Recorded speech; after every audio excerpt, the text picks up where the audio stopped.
Welcome to the Slop Temple. We pray this video helps. You start by verifying the device and gathering what's needed: Chromecast model, current firmware, and the new Wi-Fi credentials. Once done, open Google Home on the same network and enable Bluetooth so the app can find the dongle quickly. Tap the Chromecast card, then the settings gear to check firmware status.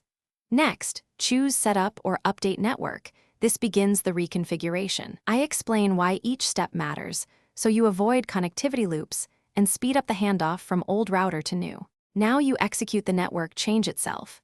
In Google Home, go to the Chromecast device settings and choose Wi-Fi, then select Forget Network or Update Network depending on your app version.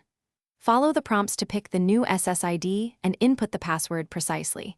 Extra characters or wrong case are common mistakes. Keep your phone near the Chromecast and don't switch apps. The device will disconnect and reconnect. This is normal. Wait for confirmation that the Chromecast has joined the new Wi-Fi. Finish by testing. Cast a short video to confirm streaming and firmware stability. If it fails to connect, restart the router and then the Chromecast.